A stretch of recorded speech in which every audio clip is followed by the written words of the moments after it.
अल्लाह के नबी फरमाते हैं कि अगर तुम में कोई कहीं किसी बुराई को देखता है, फलयुगय्यिरहु बियदिही, अपने हाथों से उसको बदल दो, उसको रोक दो।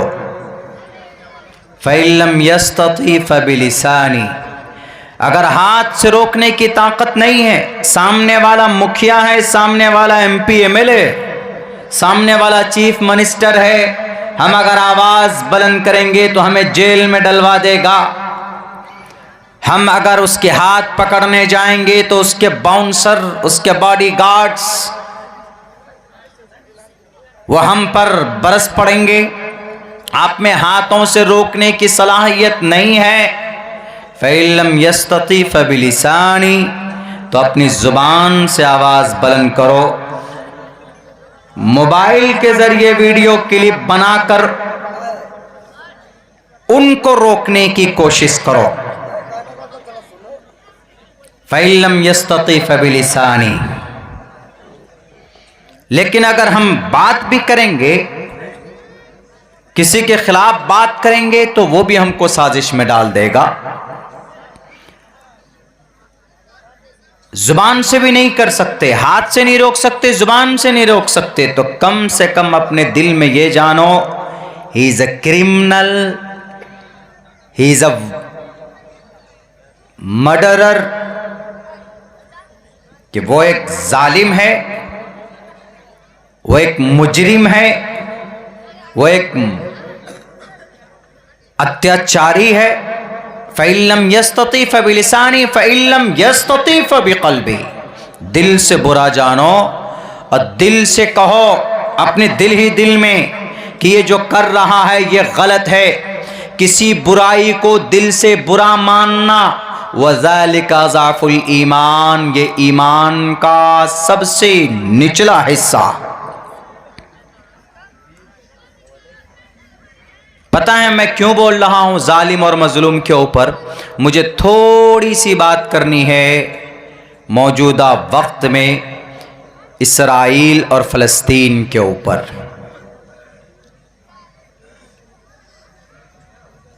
तकरीरें आपने सुनी है शाम से अभी तक, बहुत अच्छी बातें आपको सुनाई गई, कुरान और शरीयत की बताई गई, लेकिन मौजूदा वक्त में क्या चल रहा है, हम क्यों बात करना चाहते हैं? आप कहेंगे कि मौलाना क्या ज़रूरत है, तालीमी एक रोज़ा तालीमी बेदारी कॉन्फ्रेंस है, आप फ़लस्तीन की इसराइल की बात क्यों कर रहे हैं?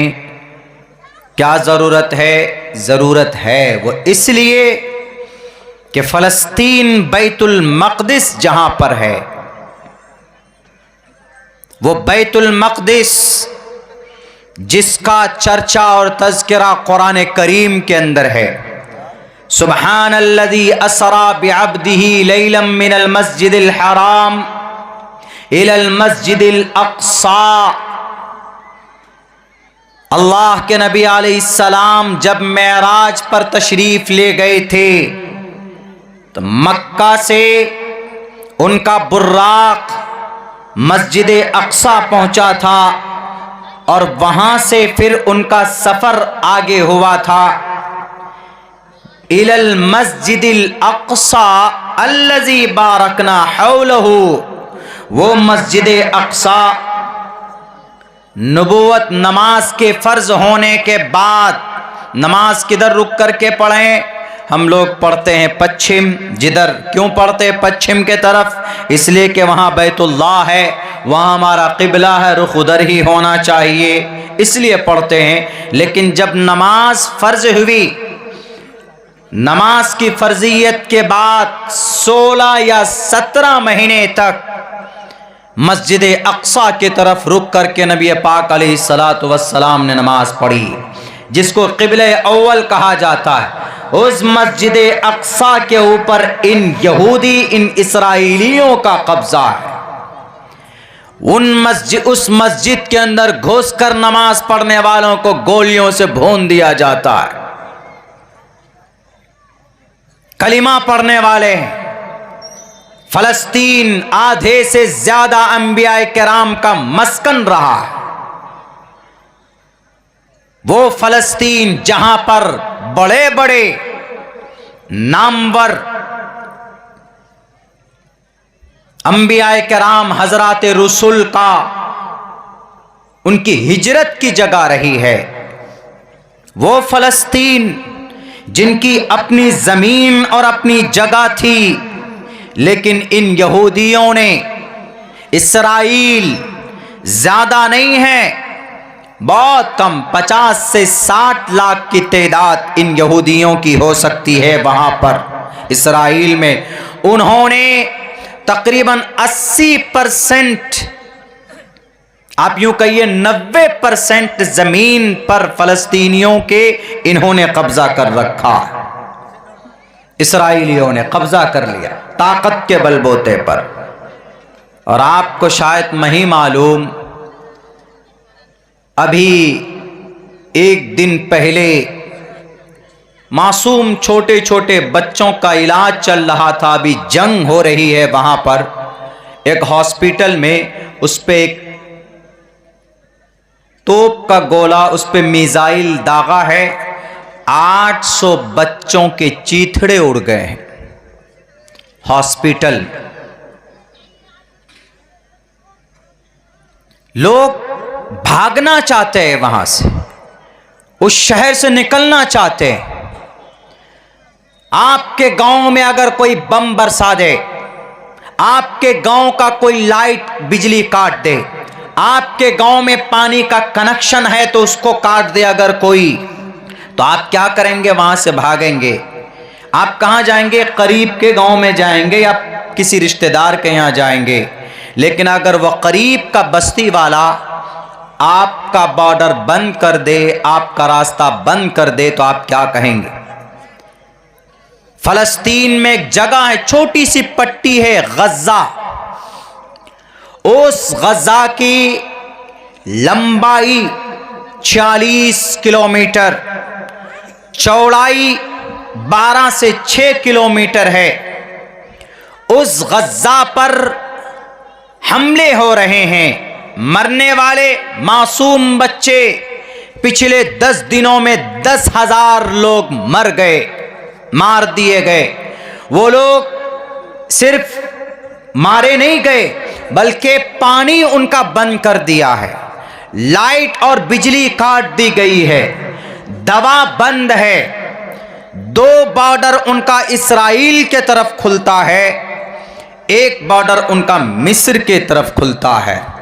कौन है मिस्र में? कलमा पढ़ने वाला एक मुस्लिम बादशाह बैठा है ना, मुस्लिम देश है ना, उनको बॉर्डर खोल देना चाहिए। क्या आओ गजा वालों, लाओ मासूम बच्चों को और औरतों को और बहनों को, हम तुमको पनाह देंगे। लेकिन ये बेईमान जो बैठा हुआ है कुर्सी पर, यह कहता है कि हम गजा के मुसलमानों को अपने देश में दाखिल नहीं होने देंगे। उनसुर अखा का जालिमन और मजलूमन, नबी की यह हदीस याद नहीं है? मिस्र के कायदे आजम साहब, एक छोटा मुल्क है, कौन? इस्राइल। इधर सीरिया, लेबनान, जॉर्डन, इजिप्ट, चारों तरफ मुस्लिम ममालिक हैं, 6 मुल्क तकरीबन, उनके बीच में एक छोटा सा इस्राइल, छोटा सा। और उस इस्राइल ने सबके नाक में नकेल डाल के रखे हुए। क्यों? पैसों के बलबूते पर, ताकत के बलबूते पर। मेरे भाइयों, जालिम जब रुकता नहीं है जुल्म करने से, और यह आज नहीं हो रहा है, तकरीबन पिछले 1947 से लेकर आज तक जंग जारी है उस फलस्तीन में। फलस्तीन को 2 हिस्सों में बांट दिया है, 2 हिस्सों में। सो नहीं पाते हैं लोग वहां पर, नमाज नहीं पढ़ पाते हैं वहां पर। आप न्यूज पढ़िए, आपको पता चलेगा। हम तो महफूज इलाके में हैं, लेकिन नहीं, वहां के मुसलमानों के लिए, फ़लस्तीनियों के लिए दुआ कीजिए। कम से कम दुआ में उनको याद रखिए। कम से कम वो जालिम, मेरे भारत के प्राइम मिनिस्टर साहब, आप अपना एक मंत्र पढ़ लेते जिसमें कहा गया तुवम तूर्य तरुष्यतः, तुवम तूर्य तरुष्यतः, तुम जालिमों के हाथ को तोड़ दो, उनके पंजों को मरोड़ दो। लेकिन नहीं, आप खड़े होते हैं वो जो तोप के गोले बरसाता है, जो मिसाइल दागता है मासूम निहत्थे बच्चों पर। हमारे नबी ने भी जंग की है, बल्कि 27 जंगों में। अर्रहीकुल मख्तूम सीरत की एक मजबूत किताब है। उस किताब के अंदर यह बात कही गई कि तकरीबन 27 जंग में प्रॉफेट मोहम्मद अलैहिस्सलातु वस्सलाम बनफ्से नफीस शरीक हुए, लेकिन आप अलैहिस्सलाम ने किसी बच्चे के गर्दन को, उसके किसी बच्चे के सर को उसके गर्दन से, उसके तन से जुदा नहीं किया। किसी मां को बेवा नहीं बनाया, किसी बहन के आंचल को, उनके सर से दुपट्टे को नहीं हटाया, किसी बच्चे को यतीम नहीं बनाया। इस्राइल वालों, याद रखना, हजरत उमर फारूक के जमाने में तुमको मार मार कर भगाया गया था। गैरिल मग़ज़ूबि अलैहिम, तुम मजलूम मग़ज़ूब कौम हो। आज ताकत तुम्हारे पास है तो ये मत समझना कि अल्लाह कुछ नहीं देख रहा। वला तहसबन्नल्लाह, ये गुमान मत करना कि अल्लाह तुमको नहीं देख रहा है। अम्मा यामलुज़ ज़ालिमून, तुम्हारे एक एक जुल्म का हिसाब होगा और तुम्हारा नामो निशान, जैसे हिटलर ने मिटाने की कोशिश की थी तुम्हारी गलत साजिश की वजह से, तुम्हारे गलत प्रोपेगेंडे की वजह से। जालिम जब भी जुल्म करता है, जब उसका वक्त आता है खात्मे का, वैसे ही फड़फड़ाया करता है। मेरे भाइयों, कोई भी मुल्क, मुस्लिम मुल्क इस्राइल के साथ खड़ा नहीं है। अल्लाह के नबी अलैहिस्सलातु वस्सलाम ने फरमाया, एक मुसलमान दूसरे मुसलमान का ऐसे है एक जिस्म के मानिंद। अल मुस्लिमु का जसदिन वाहिदिन, मुसलमान एक जिस्म के मानिंद है। मतलब कैसा इसका? टोटल मुसलमान जितने भी हैं, अरब का मुसलमान, फ्रांस का मुसलमान, ईरान का मुसलमान, सीरिया का मुसलमान, इजिप्ट यानी मिस्र का मुसलमान, जॉर्डन का मुसलमान, कोई भी मुसलमान हो, सब एक जिस्म के मानिंद हैं। सबका कुरान एक, अहकाम शरिया सबके लिए एक, अल्लाह के नबी के हदीस सबके लिए एक। ऐसा नहीं है कि ईरान का, फ्रांस का मुसलमान है तो इसके लिए 6 वक्त की नमाज का ऑर्डर, लीबिया का, सीरिया का मुसलमान है तो इनके लिए स्पेशल अलग अल्लाह के नबी की हदीस होगी। नहीं, सबके लिए एक। इस देश में भी, इस मुल्क में भी जितने भी मुसलमान किसी भी बरादरी से हो, किसी भी खानदान से हो, आपके सीमांचल में सबसे बड़ी आबादी मुसलमानों की, अगर किसी खानदान और किसी शेर शाह बिरादरी की सबसे बड़ी तादाद सीमांचल में, ये किशनगंज, अररिया, पूर्णिया, कटिहार, मुझे ये आंकड़ा मालूम है।